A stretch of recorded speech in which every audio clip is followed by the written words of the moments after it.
Cierra los ojos un momento. Respira. Ahora imagina que despiertas en un mundo donde todo lo que creías saber sobre el pasado humano resulta ser apenas una fracción de la historia real. Imagina que bajo la arena de los desiertos, en las profundidades de las selvas, tallado en rocas que nadie recuerda haber tocado, existen mensajes que llevamos milenios intentando descifrar sin éxito. Bienvenido a este viaje. Hoy no vamos a hablar de teorías descabelladas ni de especulaciones sin fundamento.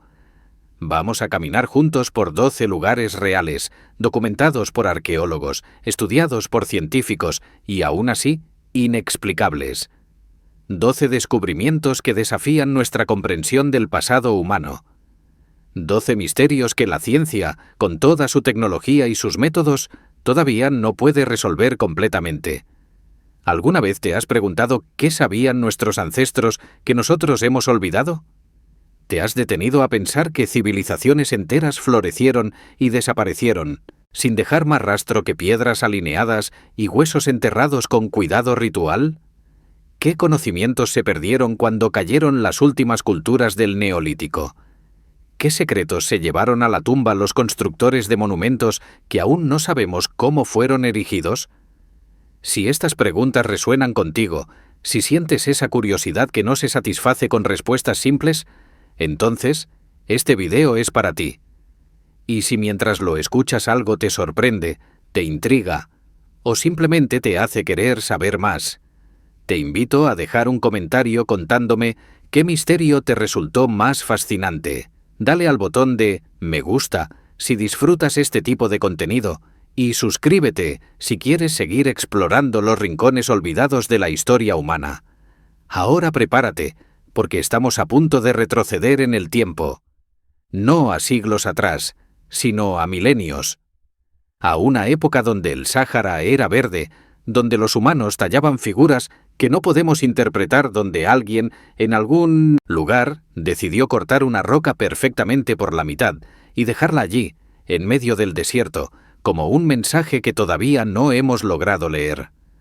Abre los ojos. El viaje comienza ahora. El año es 2005. Un equipo de paleontólogos liderado por Paul Sereno cruza el desierto del Níger buscando fósiles de dinosaurios. El calor es aplastante, el viento arrastra arena que se mete en los ojos, en la boca, en cada pliegue de la ropa. Están en uno de los lugares más inhóspitos del planeta, en el corazón del Sáhara, donde la vida parece imposible. Y entonces, uno de los miembros del equipo tropieza con algo que no debería estar allí. Un cráneo humano asomando entre las dunas. Lo que descubren en las semanas siguientes cambiará para siempre nuestra comprensión de esta región del mundo.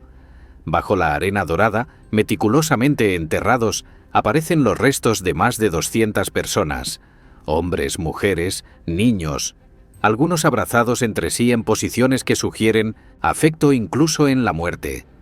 Junto a ellos, puntas de flecha, anzuelos de hueso, fragmentos de cerámica decorada. Y lo más sorprendente, huesos de hipopótamos, cocodrilos y peces de agua dulce. Gobero no es solo un cementerio. Es la prueba irrefutable de que hace entre 10.000 y 5.000 años este desierto era un paraíso verde. Un lago de aguas cristalinas se extendía donde hoy solo hay arena. Praderas cubiertas de hierba alimentaban a manadas de animales, y junto a esas orillas, dos culturas completamente distintas, separadas por 1000 años de historia, eligieron el mismo lugar para enterrar a sus muertos. La primera población, conocida como Qifian, vivió aquí hace aproximadamente 9000 años. Eran altos, robustos, pescadores que dependían del lago para sobrevivir. Sus esqueletos muestran una estatura promedio de 1,80 m, inusual para la época. Enterraban a sus muertos extendidos, mirando hacia el este, con ofrendas que incluían colmillos de hipopótamo y herramientas de caza. Pero luego el clima cambió. El lago se redujo, las lluvias se volvieron escasas y los Qifian desaparecieron. Durante siglos, Gobero quedó abandonado. Hasta que llegó otro pueblo, los Tenerian, más pequeños, más gráciles, pastores en lugar de pescadores. Ellos enterraban a sus muertos en posición fetal, como si durmieran, a veces cubiertos de ocre rojo, a veces acompañados de adornos de conchas que debieron traer desde cientos de kilómetros de distancia. El hallazgo más conmovedor del sitio es una tumba triple. Una mujer adulta y 2 niños, sus brazos entrelazados, acostados sobre un lecho de flores. Los análisis de polen confirmaron que fueron depositados sobre pétalos frescos hace 5000 años. Alguien, en aquel mundo que estaba muriendo, que se secaba lentamente mientras el desierto avanzaba, tomó el tiempo de recoger flores para despedir a los suyos. Los científicos han datado los entierros, han analizado los isótopos de los huesos para determinar la dieta, han reconstruido el clima de la época mediante estudios de sedimentos. Pero hay preguntas que permanecen sin respuesta. ¿Por qué 2 culturas tan diferentes eligieron exactamente el mismo lugar para sus cementerios? ¿Había algo sagrado en este punto específico junto al lago? ¿Qué rituales acompañaban estos entierros? Las posiciones de los cuerpos sugieren creencias complejas sobre la muerte y lo que viene después, pero sin textos escritos, sin tradiciones orales que hayan sobrevivido, solo podemos especular. Lo que sabemos con certeza es esto. El Sáhara, que hoy consideramos sinónimo de desolación, fue alguna vez un lugar donde la gente nacía, amaba, lloraba a sus muertos y los enterraba con flores, y que todo ese mundo, toda esa vida, desapareció cuando el clima cambió, dejando solo huesos bajo la arena como testimonio de lo que fue. Pero Gobero no es el único lugar donde el pasado emerge con preguntas incómodas. A miles de kilómetros de distancia, en las colinas de Anatolia, los arqueólogos han encontrado algo igual de desconcertante. Figuras talladas en piedra que miran desde hace 11.000 años, con expresiones que nadie puede explicar. Cuando en 1995 se descubrió Göbekli Tepe, el mundo arqueológico tembló. Un templo construido hace 12.000 años, antes de la agricultura, antes de las ciudades, antes de todo lo que creíamos necesario para que los humanos pudieran organizarse y construir monumentos. Pero Göbekli Tepe era solo el comienzo. A 35 kilómetros de distancia, esperando pacientemente bajo la tierra turca, Karahantepe guardaba secretos aún más inquietantes. Las excavaciones sistemáticas comenzaron en 2019 y lo que emergió de la roca superó todas las expectativas. Una estructura subterránea tallada directamente en la piedra madre, con 11 pilares en forma de falo que rodean un espacio ceremonial, pero lo verdaderamente perturbador no son los pilares, son las figuras humanas que los acompañan. Imagina descender por una escalera de piedra hacia una cámara donde la luz apenas penetra. El aire es fresco, húmedo, con ese olor particular de la roca antigua. Y entonces, en la penumbra, tus ojos se ajustan y los ves. Rostros humanos emergiendo de las paredes, tallados con una habilidad técnica extraordinaria, pero con proporciones que resultan extrañas, perturbadoras. Los ojos son demasiado grandes, las expresiones demasiado intensas. No son representaciones naturalistas, son algo más, algo que parece diseñado para provocar una reacción emocional específica. Una de las figuras más impactantes muestra a un hombre agarrando su propio falo, rodeado de serpientes talladas que parecen deslizarse por la superficie de la piedra. Las serpientes, en el arte prehistórico de esta región, aparecen constantemente, pero nadie sabe exactamente qué simbolizaban. ¿Fertilidad? ¿Renacimiento? ¿Algo completamente diferente que nuestra mente moderna no puede concebir? Los arqueólogos han datado el sitio en aproximadamente 11.300 años de antigüedad, lo que lo hace contemporáneo de las fases más antiguas de Göbekli Tepe. Esto sugiere que no estamos ante un sitio aislado, sino ante una red de centros ceremoniales construidos por una cultura sofisticada que existió miles de años antes de lo que los libros de historia tradicionales consideraban posible. Hay 146 estructuras identificadas en la superficie de Karahantepe y las excavaciones apenas han tocado una fracción del sitio. Los investigadores estiman que podrían necesitar décadas para explorar completamente lo que hay debajo de estas colinas. Una de las cámaras excavadas contenía una cabeza de serpiente de piedra de más de 1 metro de longitud, perfectamente conservada, con ojos que parecen seguirte mientras te mueves por el espacio. Junto a ella, los restos de lo que podría haber sido un leopardo tallado, aunque la identificación no es segura. Los animales que aparecen en estos relieves no siempre son fáciles de identificar. Algunos parecen híbridos, combinaciones de especies que no existen en la naturaleza. ¿Qué rituales se celebraban en estos espacios subterráneos? ¿Quiénes eran los sacerdotes o chamanes que descendían a la oscuridad para comunicarse con fuerzas que nosotros ya no reconocemos?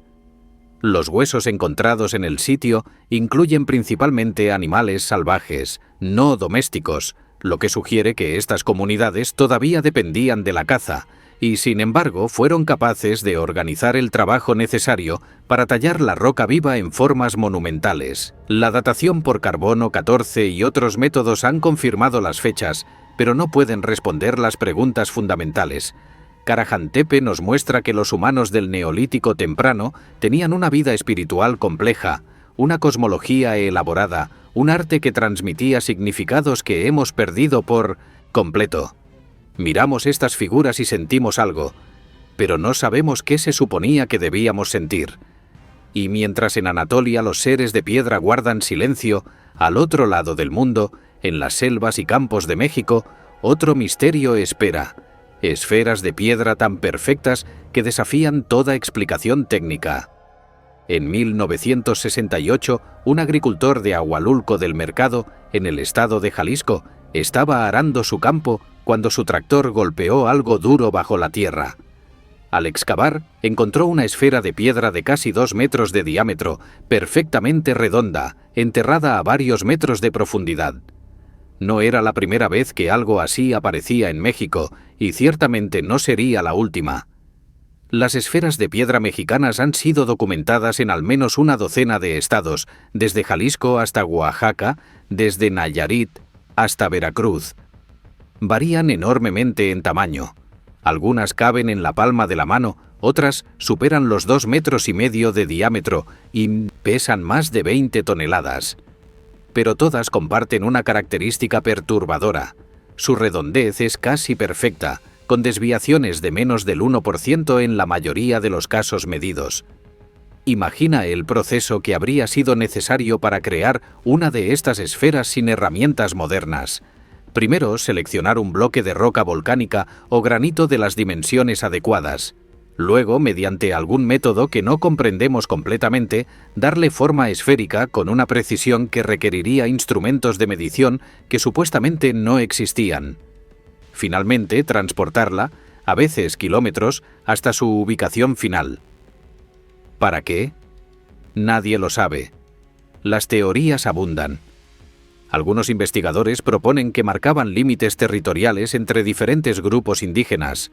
Otros sugieren funciones astronómicas, quizás alineadas con eventos celestes específicos. Hay quienes hablan de simbolismo religioso, de representaciones del sol o de la perfección cósmica.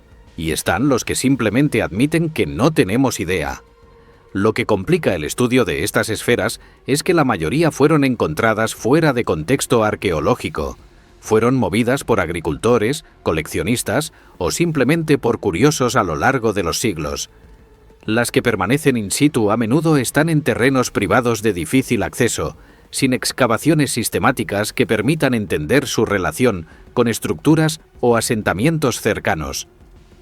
Un dato particularmente intrigante: análisis geológicos han demostrado que algunas esferas están hechas de un tipo de roca que no existe naturalmente en las zonas donde fueron encontradas.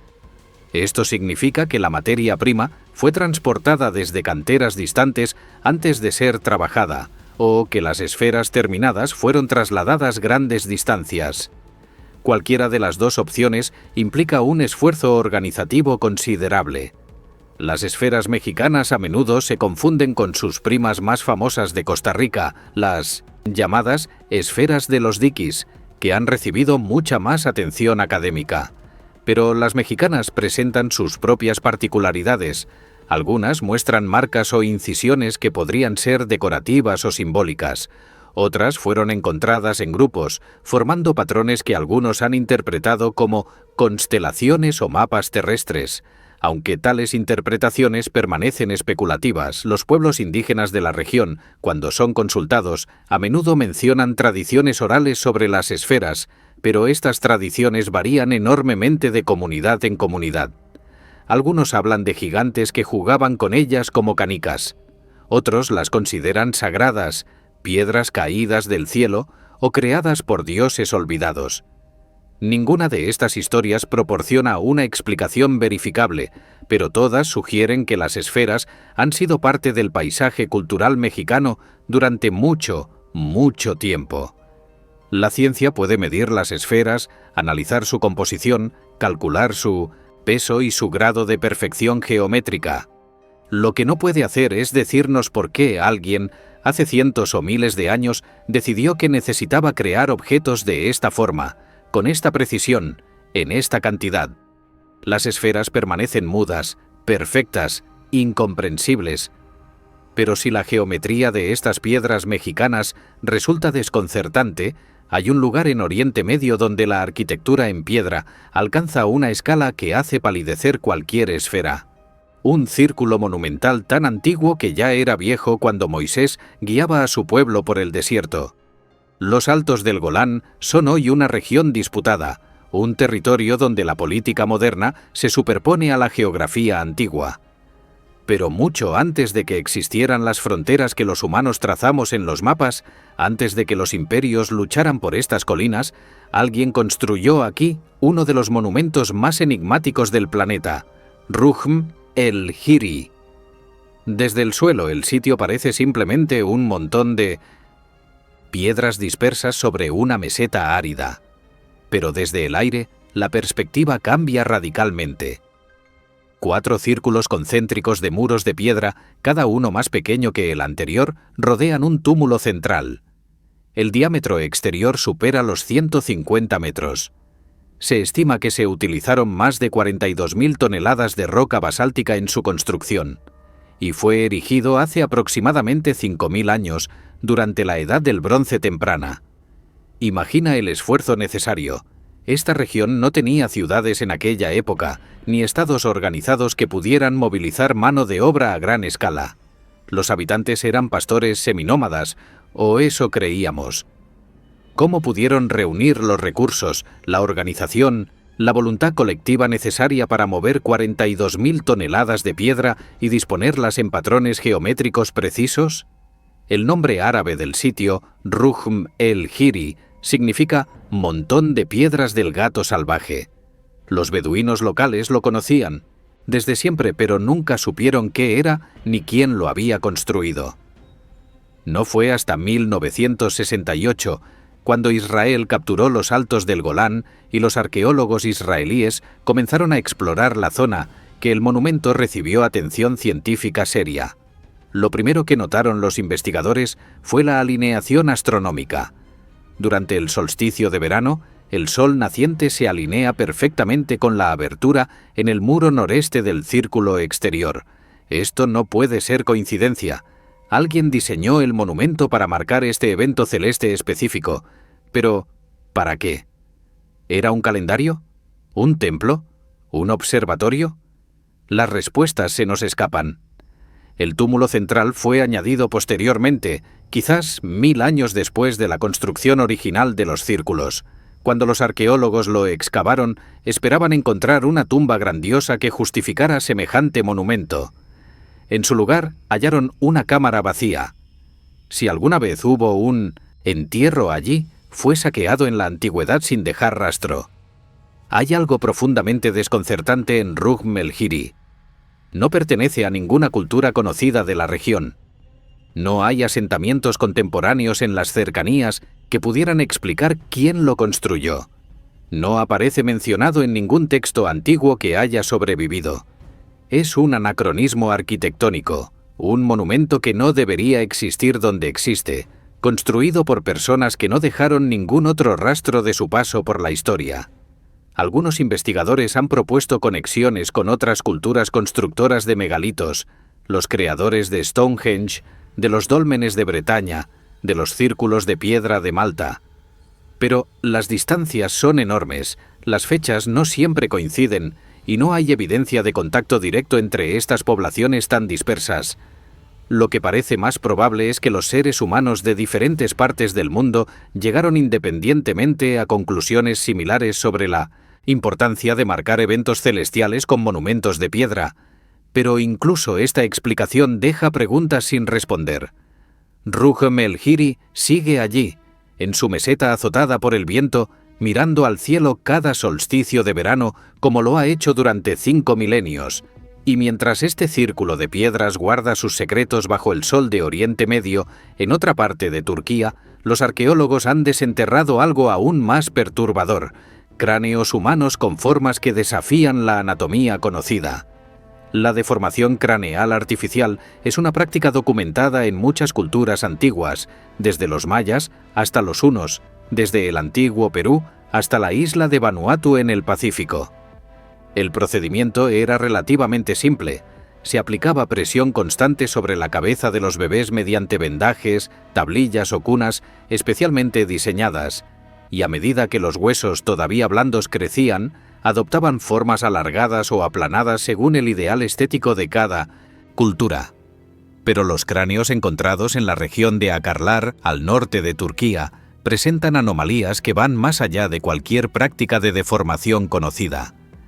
Las excavaciones en necrópolis que datan de la Edad del Hierro y períodos posteriores han revelado especímenes con elongaciones extremas, ángulos craneales imposibles de lograr con los métodos tradicionales de deformación, y en algunos casos, características óseas que los antropólogos físicos no pueden explicar mediante procesos artificiales. Imagina sostener uno de estos cráneos en tus manos.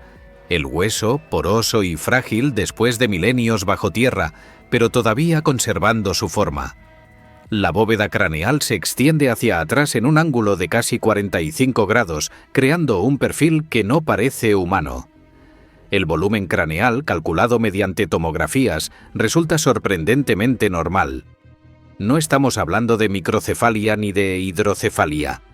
Es simplemente una forma diferente, una arquitectura ósea que no encaja en los patrones esperados. Los escépticos señalan que la deformación craneal puede producir resultados extremos bajo las circunstancias adecuadas. Cuanto más joven el sujeto, cuanto más prolongado el proceso, más dramático el resultado final. Y es cierto que existen ejemplos en otras partes del mundo de cráneos muy elongados, pero los especialistas en antropología física que han examinado los ejemplares de Akarlar notan diferencias sutiles en la estructura ósea, en la forma de las suturas craneales, en la relación entre las diferentes partes del cráneo que no corresponden exactamente con los patrones de deformación artificial documentados en otras poblaciones. ¿Qué significan estas diferencias? Las interpretaciones varían enormemente. Algunos investigadores proponen que estamos ante una variante regional particularmente extrema de prácticas de deformación, quizás vinculada a élites sociales que buscaban diferenciarse radicalmente del resto de la población. Otros sugieren la posibilidad de condiciones genéticas específicas que, combinadas con deformación artificial, produjeran estos resultados únicos. Y hay quienes, con más cautela, simplemente admiten que no tenemos suficiente información para sacar conclusiones definitivas. Lo que sí sabemos es que estas personas vivieron, trabajaron, formaron familias y fueron enterradas con cuidado por sus comunidades. Los ajuares funerarios encontrados junto a los cráneos elongados no difieren significativamente de los de otros entierros de la época, lo que sugiere que estos individuos, a pesar de su apariencia distintiva, no ocupaban necesariamente posiciones especiales en la sociedad, o al menos no todas las posiciones especiales requerían cráneos modificados. Un dato intrigante: la proporción de cráneos deformados en algunas de estas necrópolis supera el 30%, mucho más alto que en otras poblaciones donde la práctica estaba reservada a élites o grupos específicos. Esto sugiere que, en la región de Akarlar, la deformación craneal era relativamente común, quizás incluso normativa para ciertos grupos. Los cráneos de Akarlar nos recuerdan que el cuerpo humano ha sido siempre un lienzo cultural, modificado y moldeado según ideales que cambian de sociedad en sociedad, de época en época. Pero también nos plantean la pregunta incómoda de cuánto de lo que vemos en el registro arqueológico realmente entendemos y cuánto simplemente asumimos que entendemos porque nos resulta más cómodo que admitir nuestra ignorancia. Y hablando de cosas que desafían la explicación cómoda, en el desierto de Arabia Saudita hay una roca que parece haber sido cortada por una mano imposible, con una precisión que no debería existir en un lugar donde nunca hubo civilización conocida capaz de tal hazaña. El oasis de Taima, en el noroeste de Arabia Saudita, ha sido durante milenios un punto de descanso para las caravanas que cruzaban el desierto. Los antiguos asirios lo mencionaban en sus inscripciones. Los nabateos dejaron aquí petroglifos que todavía pueden verse en las rocas, pero ninguna de estas civilizaciones dejó registro alguno de la anomalía geológica más extraordinaria de la región, la roca de Al-Naslaa. A unos 50 kilómetros al sur del oasis, en un paisaje de arenisca erosionada donde el viento ha tallado formaciones caprichosas durante millones de años, se alza una piedra que desafía toda lógica.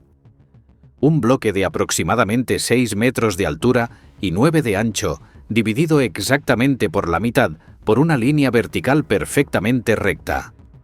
La hendidura que separa las dos mitades es tan precisa que parece trazada con un láser. Y sin embargo, la roca permanece en pie, cada mitad equilibrada sobre su propio pedestal natural, como si alguien hubiera querido demostrar que era posible cortar la piedra sin que se derrumbara. Imagina acercarte a Al-Naslaa al atardecer cuando la luz dorada del desierto hace que la arenisca brille con tonos anaranjados y rojizos. Caminas por el suelo pedregoso, sintiendo el calor que todavía emana de las rocas, aunque el sol ya está bajo. Y entonces la ves. Dos mitades perfectas de una piedra enorme, separadas por un espacio de apenas unos centímetros, tan recto que podrías usar una plomada para verificar su verticalidad y no encontrarías desviación alguna. La primera reacción de cualquier persona racional es buscar una explicación geológica. Y los geólogos las han propuesto. La más aceptada habla de una veta débil en la roca original, una línea de fractura natural que, con el tiempo y la erosión diferencial, se fue ensanchando hasta crear esta apariencia de corte artificial.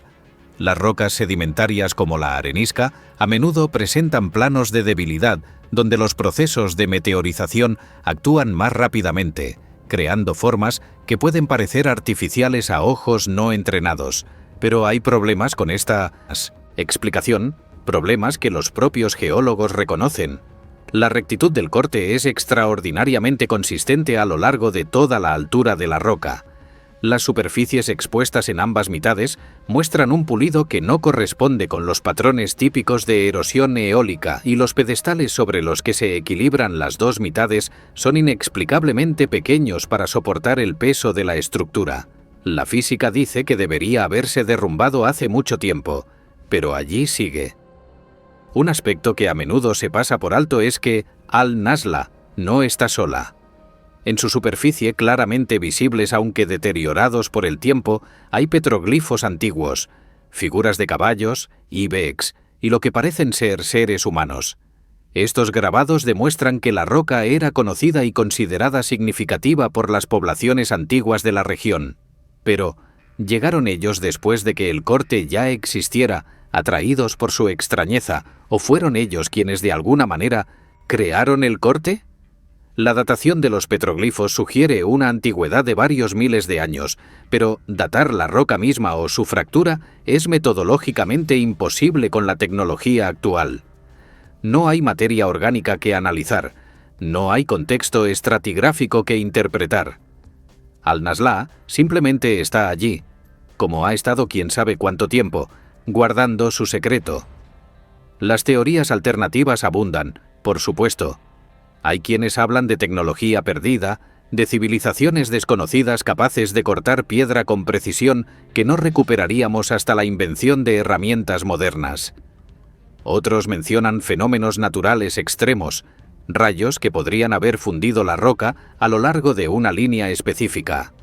Ninguna de estas explicaciones satisface completamente, pero tampoco lo hace la explicación convencional de la erosión natural. Lo que Al-Nasrallah nos enseña quizás es la humildad. La Tierra tiene 4.500 millones de años. Los humanos llevamos aquí apenas un parpadeo cósmico. En todo ese tiempo han ocurrido procesos geológicos que no podemos ni imaginar, fuerzas que han moldeado el paisaje de maneras que escapan a nuestra comprensión limitada. Quizás Al-Nasrallah es simplemente el resultado de uno de esos procesos extraordinarios. O quizás es algo más. La piedra no habla, y nosotros no sabemos qué preguntas hacerle. Pero si Al-Nasrallah guarda un silencio pétreo, hay otro artefacto antiguo que sí habla. Aunque en un lenguaje de símbolos que llevamos 25.000 años intentando descifrar. Una figura de mujer tallada en la roca de una cueva francesa, sosteniendo lo que podría ser el primer calendario de la historia. El año es 1911. El médico Jean-Gaston Lalande está excavando en un abrigo rocoso cerca del pequeño pueblo de Lossel, en la Dordoña francesa. Esta región de Francia es un tesoro arqueológico. Las cuevas y refugios de piedra caliza han preservado evidencia de ocupación humana que se remonta a decenas de miles de años. Lalande busca herramientas de piedra, huesos trabajados, los restos cotidianos de la vida paleolítica. Lo que encuentra es algo mucho más significativo. Un relieve tallado directamente en un bloque de piedra caliza, mostrando una figura femenina de aproximadamente 46 centímetros de altura. La mujer está desnuda, con pechos prominentes y caderas amplias, características típicas de las llamadas Venus paleolíticas encontradas por toda Europa. Pero esta figura tiene algo que las otras no tienen. En su mano derecha sostiene un cuerno de bisonte, y en ese cuerno hay 13 marcas claramente visibles. 13. No 12, no 14. 13. Durante más de un siglo, los investigadores han debatido el significado de ese número. La interpretación más extendida lo vincula con los ciclos lunares. Un año lunar tiene aproximadamente 13 lunaciones, es decir, 13 veces que la luna completa su ciclo de fases desde luna nueva hasta luna llena y vuelta a empezar. Si las marcas en el cuerno representan meses lunares, entonces la Venus de Lausel podría ser evidencia de que los humanos del Paleolítico Superior, hace 25.000 años, ya estaban contando el tiempo, observando los cielos, desarrollando sistemas para medir el paso de las estaciones. Imagina lo que esto implica. Estos no eran cavernícolas primitivos, incapaces de pensamiento abstracto. Eran seres humanos como nosotros, con cerebros idénticos al nuestro, enfrentando los mismos desafíos básicos: encontrar comida, protegerse del frío, criar a sus hijos, dar sentido al mundo que los rodeaba.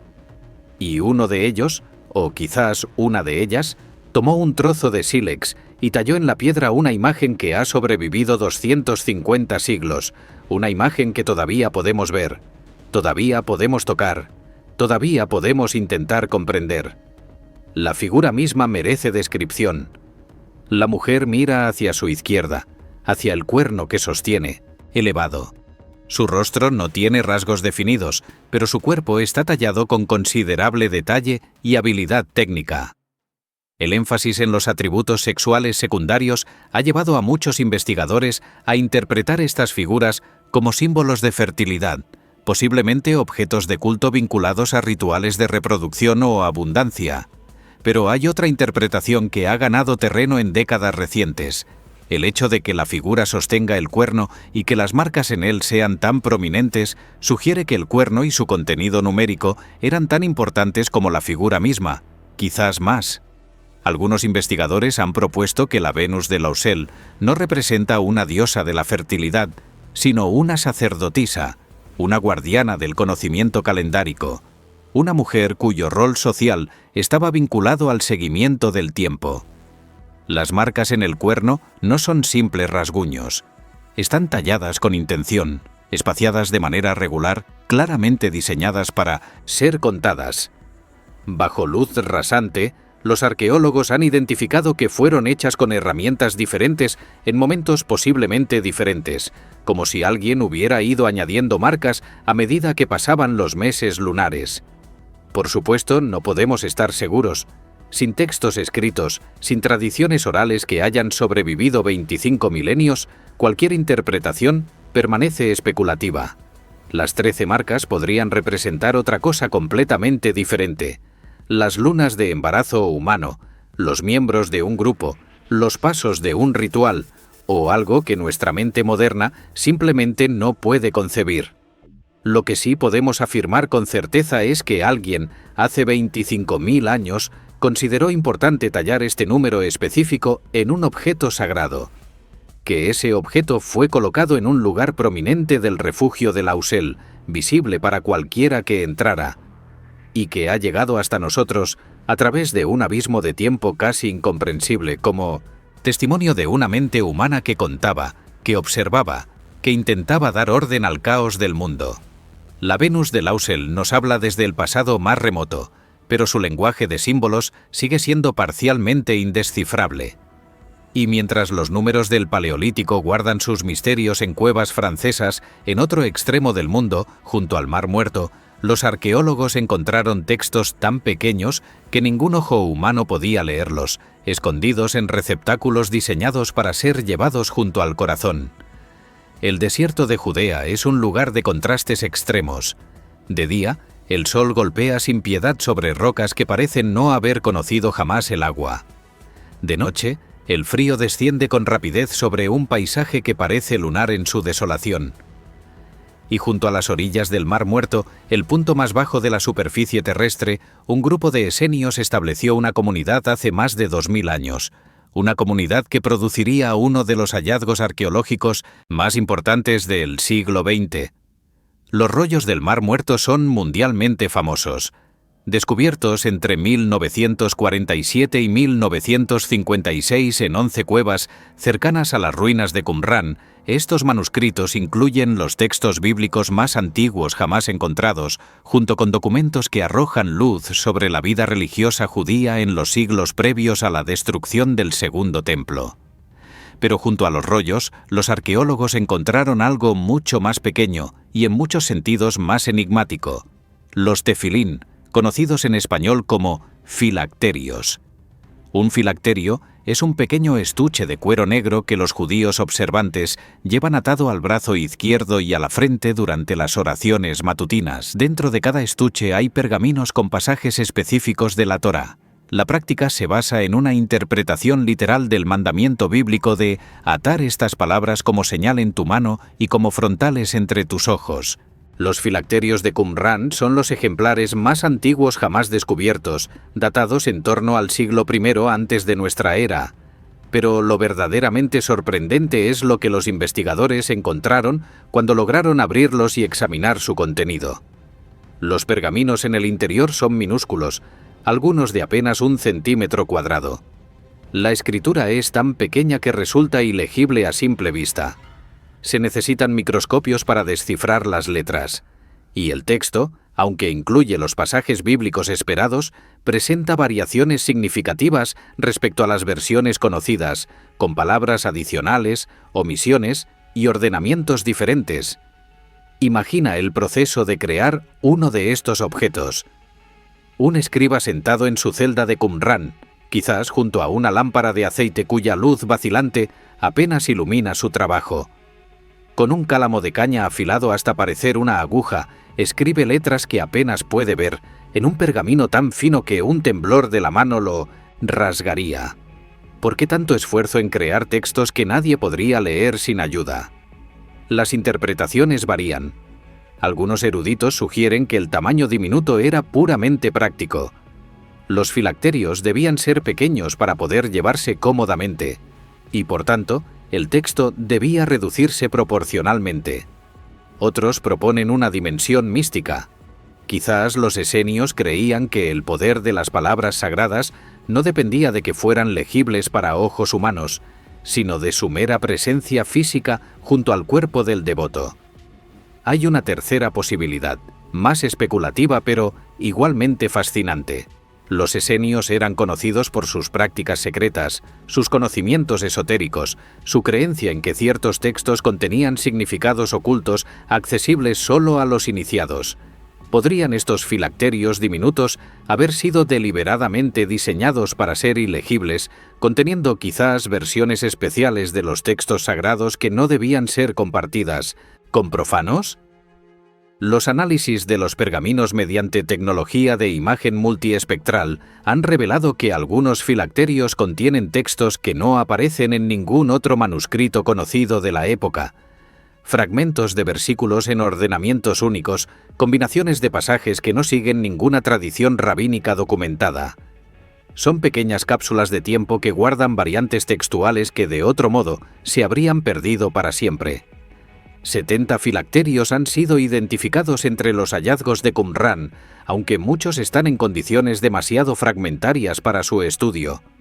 Los que han podido ser analizados muestran una diversidad sorprendente, como si cada escriba hubiera tenido cierta libertad para determinar qué textos incluir y cómo disponerlos.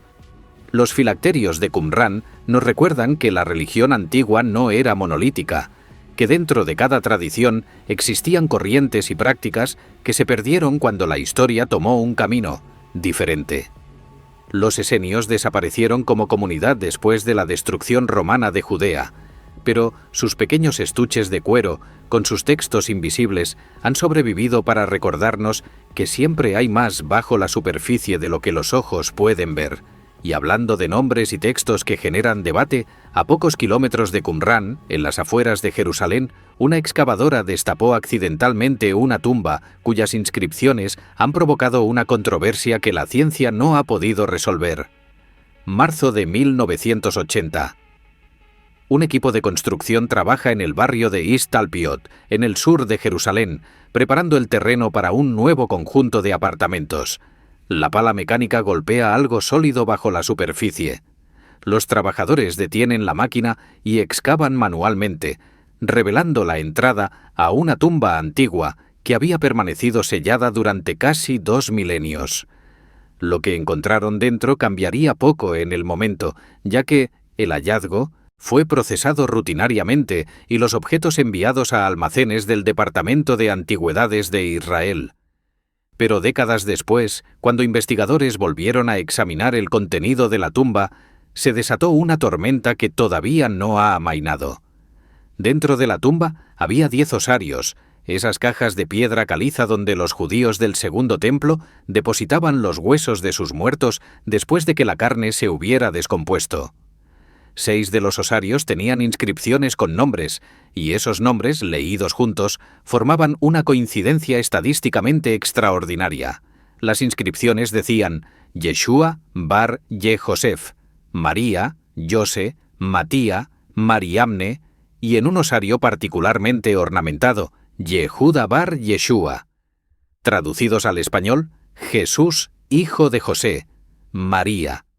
José, Mateo, Mariamne, una forma griega de María, y Judá, hijo de Jesús. Cuando el cineasta Simcha Jacobovici y el productor James Cameron presentaron estos hallazgos en un documental de 2007, la reacción fue inmediata y polarizada. ¿Era posible que esta tumba familiar hubiera pertenecido a la familia de Jesús de Nazaret? ¿Que los huesos de figuras centrales del cristianismo hubieran estado esperando bajo un barrio residencial de Jerusalén todo este tiempo? Los defensores de esta identificación señalaban varios argumentos. Primero, la combinación de nombres.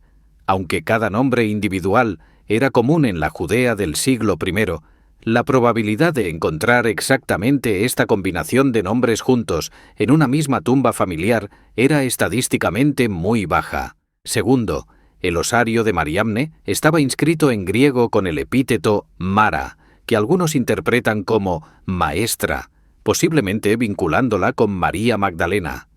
Tercero, análisis de ADN mitocondrial mostraron que los restos en el osario de Yeshua y los de Mariamne no estaban emparentados por línea materna, lo que podría indicar una relación conyugal.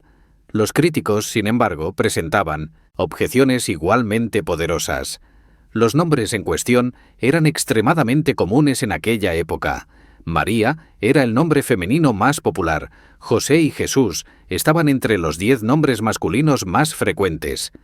Estadísticamente, cientos de familias judías del período podrían haber tenido exactamente esta combinación de nombres. Además, las tradiciones históricas y religiosas sitúan a Jesús de Nazaret como originario de Galilea, no de Jerusalén. ¿Por qué tendría una tumba familiar en una ciudad donde, según los evangelios, no tenía raíces? Pero hay un aspecto del hallazgo que permanece científicamente verificable y profundamente enigmático.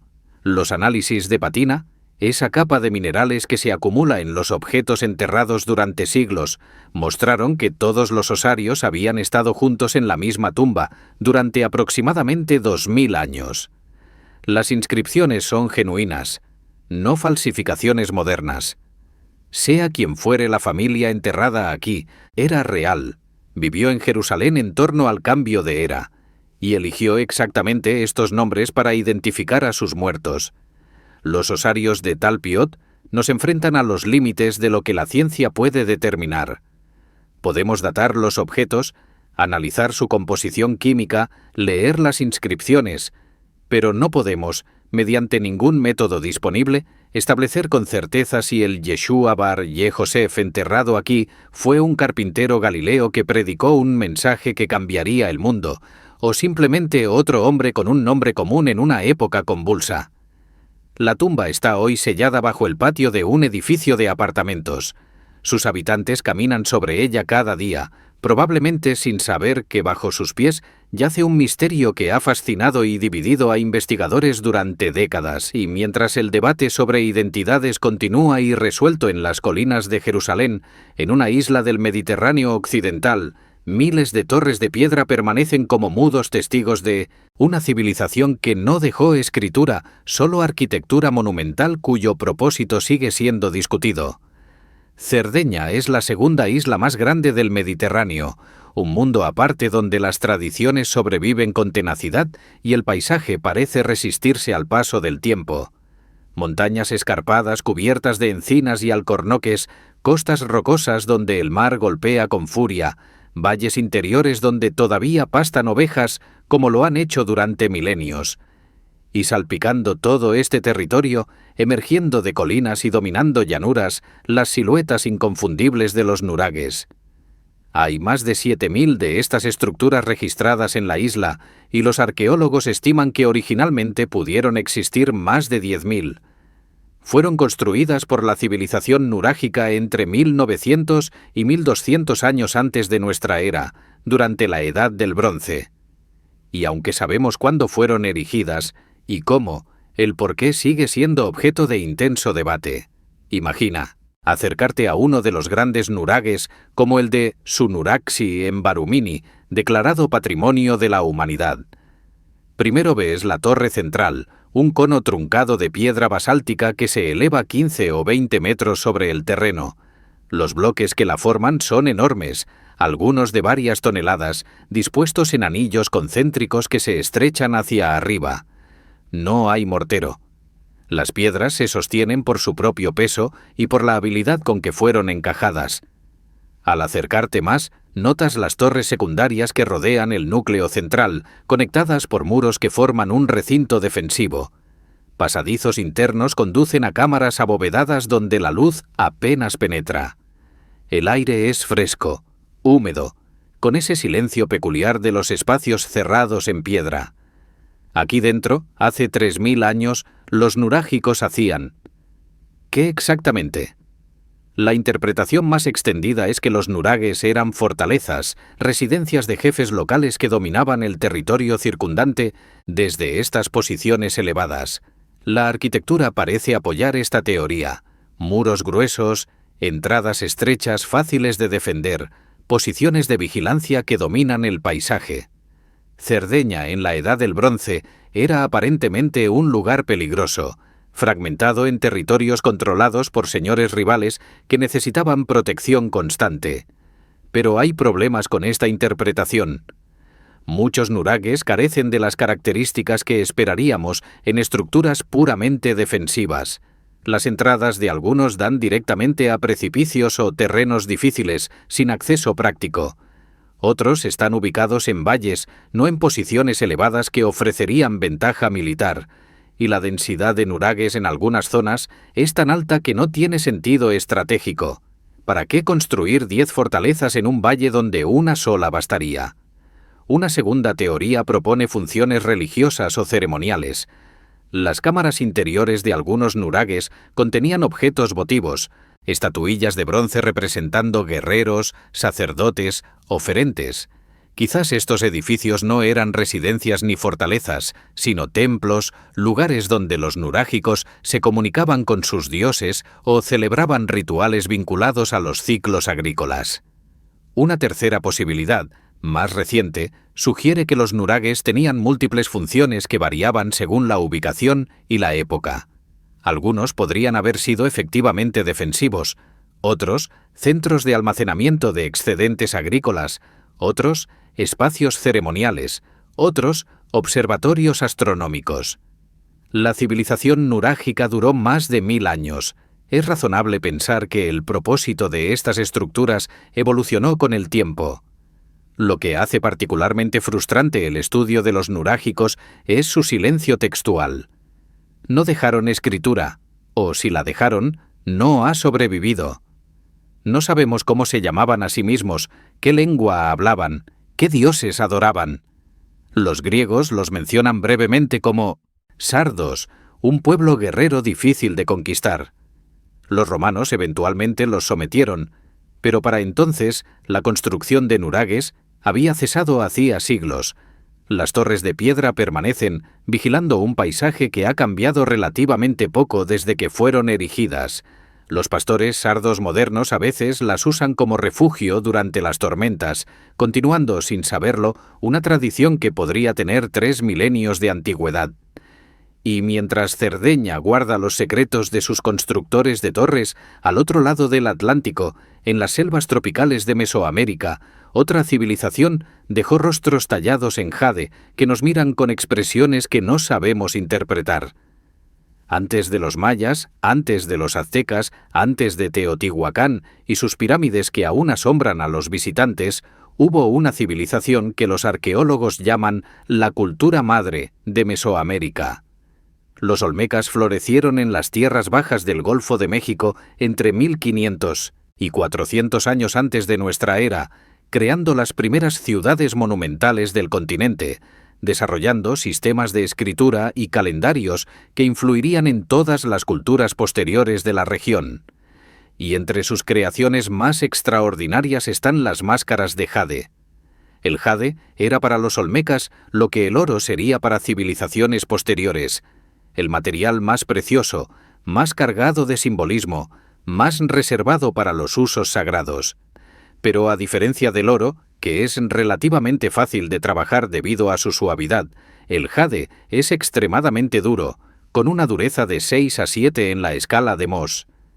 Tallarlo con precisión requiere habilidad excepcional y herramientas adecuadas, herramientas que, en teoría, los olmecas no poseían. Imagina sostener una de estas máscaras en tus manos, aunque por supuesto nunca tendrás esa oportunidad, ya que las pocas que existen están en museos de alta seguridad. La piedra es fresca al tacto, de un verde intenso, veteado con tonos más claros. Los rasgos del rostro están tallados con una precisión que roza lo imposible. Labios gruesos perfectamente definidos, nariz ancha y prominente, ojos rasgados que parecen estar entrecerrados en meditación o trance. Los rostros de las máscaras olmecas son distintivos e inmediatamente reconocibles. Presentan características que los investigadores han descrito como bebés jaguar, facciones que combinan rasgos humanos con felinos, mejillas regordetas, bocas que muestran a veces colmillos o encías desdentadas. Esta iconografía del hombre jaguar aparece por toda la cultura olmeca y claramente tenía un significado religioso profundo, pero exactamente qué significaba sigue siendo debatido. Algunas máscaras muestran evidencia de haber sido usadas, tienen agujeros perforados en los lados que habrían permitido atarlas al rostro o a la cabeza.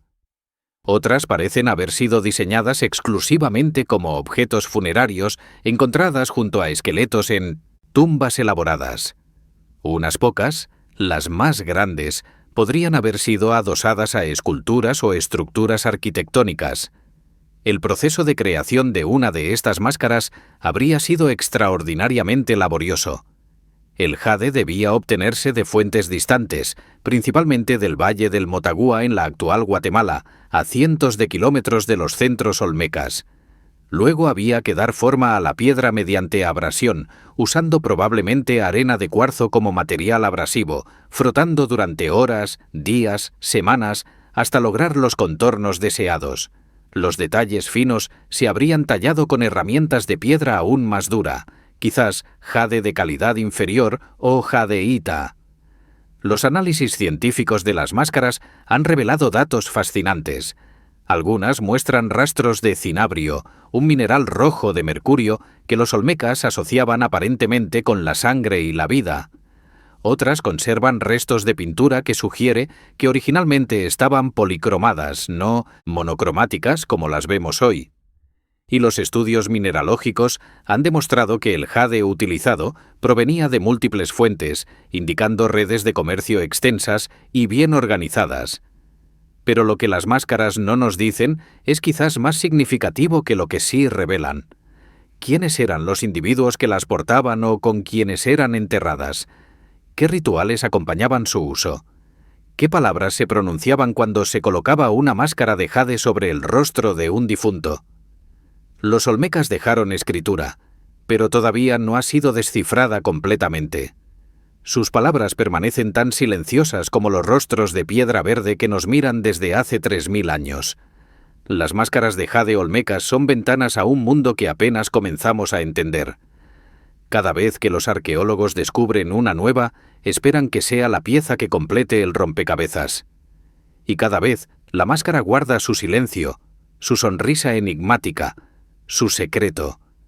Pero si los olmecas tallaron sus misterios en piedra verde, en las islas brumosas del norte de Europa, otras civilizaciones movieron montañas de tierra para crear círculos monumentales alineados con estrellas, que quizás eran sus dioses. El norte de Yorkshire, en Inglaterra, es un paisaje de suaves colinas y cielos frecuentemente nublados, donde la luz tiene esa cualidad plateada característica de las latitudes altas. Los turistas que visitan la región suelen dirigirse a los restos de abadías medievales o a los páramos donde las novelas de las hermanas Brontë cobraron vida. Pocos saben que bajo estos campos aparentemente ordinarios yace uno de los complejos ceremoniales más impresionantes del Neolítico británico. Los henges de Thornborough son 3 círculos monumentales alineados en una línea de más de 1,5 kilómetros de longitud, orientada de noroeste a sureste. Cada henge tiene aproximadamente 240 metros de diámetro, con terraplenes que originalmente se elevaban varios metros sobre el nivel del suelo y fosos interiores de profundidad considerable. Fueron construidos hace aproximadamente 5.500 años, más antiguos que Stonehenge por varios siglos. Imagina a los constructores de estos monumentos, hombres y mujeres armados con herramientas de hueso y asta, excavando la tierra arcillosa de Yorkshire, transportando toneladas de material para crear terraplenes que dominarían el paisaje. El trabajo habría requerido la colaboración de comunidades enteras durante generaciones. No existían estados, no había reyes que pudieran ordenar trabajos forzados. Estas personas eligieron voluntariamente dedicar una parte significativa de sus vidas a construir estructuras que no tenían ningún propósito práctico evidente. ¿Por qué 3 henges? ¿Por qué en esta alineación específica? La respuesta que ha ganado más aceptación entre los investigadores es astronómica. La disposición de los 3 círculos replica casi exactamente la configuración del cinturón de Orión, esas 3 estrellas brillantes que cruzan el cielo invernal y que han fascinado a los humanos desde que levantamos la vista hacia la noche estrellada. Orión habría sido visible sobre el horizonte de Yorkshire hace 5.000 años, brillando sobre estos campos en las largas noches de invierno. Los constructores de Thornborough, al crear su réplica terrestre de la constelación, estaban quizás estableciendo una conexión entre el cielo y la tierra, entre los vivos y las fuerzas cósmicas que gobernaban sus vidas. O, quizás, tenían razones completamente diferentes que nuestra mente moderna no puede concebir. Un dato particularmente intrigante: Los terraplenes de los Ganges estaban originalmente cubiertos de yeso, un material blanco brillante que habría hecho que los círculos resplandecieran bajo la luz de la luna. Imagina el efecto en una noche despejada de invierno, con la escarcha cubriendo los campos circundantes y 3 anillos blancos, reflejando la luz lunar como faros en la oscuridad. El impacto visual habría sido extraordinario, diseñado claramente para impresionar, para inspirar asombro, quizás para aterrorizar. Las excavaciones arqueológicas han revelado que los kenques fueron utilizados durante más de 1000 años, desde el Neolítico tardío hasta bien entrada la Edad del Bronce. Se encontraron restos de hogares, fragmentos de cerámica, herramientas de sílex. Pero, notablemente, casi no hay entierros dentro de los Ganges mismos. Si estos no eran cementerios, ¿qué eran? ¿Lugares de asamblea? ¿Centros de peregrinación? ¿Espacios donde se celebraban rituales estacionales vinculados a los movimientos del sol y las estrellas? Los 3 Ganges no son idénticos. El central es ligeramente más grande que los otros 2 y presenta características arquitectónicas únicas, incluyendo una entrada monumental flanqueada por enormes postes de madera que ya no existen, pero cuyas huellas permanecen en el suelo. El Gange Norte tiene evidencia de haber sido modificado varias veces a lo largo de los siglos, como si cada generación hubiera querido dejar su marca en el monumento heredado de sus ancestros. Hay otro aspecto de Thornborough que rara vez se menciona pero que resulta profundamente significativo. El complejo no está aislado. Forma parte de una red más amplia de monumentos neolíticos que salpican esta región de Yorkshire, incluyendo cursus, largas avenidas ceremoniales, túmulos funerarios y círculos de piedra menores. Los Ganges de Thornborough eran el centro de un paisaje sagrado que se extendía por kilómetros en todas direcciones, un paisaje que fue deliberadamente diseñado y mantenido durante más de 1000 años. Los investigadores han utilizado tecnología LIDAR para mapear características que son invisibles a nivel del suelo, revelando que el área alrededor de Thornborough está literalmente cubierta de estructuras antiguas, la mayoría apenas estudiadas, cada nueva investigación revela más complejidad, más planificación, más evidencia de que los habitantes neolíticos de esta región tenían una cosmología elaborada y los recursos organizativos para plasmarla en el paisaje. Y sin embargo, no dejaron palabras, no dejaron explicaciones. Solo dejaron estos círculos de tierra y yeso, alineados con estrellas que todavía brillan en el cielo de invierno, esperando a que alguien descifre su mensaje. Hoy los Ganges de Thornborough están amenazados por la expansión de canteras de grava que han destruido ya partes significativas del paisaje circundante. Los arqueólogos y conservacionistas luchan por preservar lo que queda, conscientes de que cada año que pasa erosiona un poco más estas estructuras que han sobrevivido 55 siglos. Thornborough nos recuerda que el pasado es frágil, que los misterios no resueltos pueden perderse antes de que tengamos oportunidad de resolverlos, y que los seres humanos, en todas las épocas y lugares, hemos mirado hacia el cielo buscando respuestas a preguntas que quizás nunca sabremos formular correctamente. Y así llegamos al final de este viaje, aunque quizás final no sea la palabra correcta. Los misterios que hemos explorado hoy no tienen finales, tienen pausas, silencios que esperan ser llenados con nuevos descubrimientos, nuevas interpretaciones, nuevas preguntas. Hemos caminado por el Sáhara cuando era verde, cuando familias enterraban a sus muertos sobre lechos de flores junto a lagos que ya no existen. Hemos descendido a cámaras de piedra en Anatolia, donde seres de ojos demasiado grandes nos miran desde hace 11.000 años. Hemos tocado esferas de piedra tan perfectas que desafían la explicación, y rocas partidas por manos o fuerzas que no podemos identificar.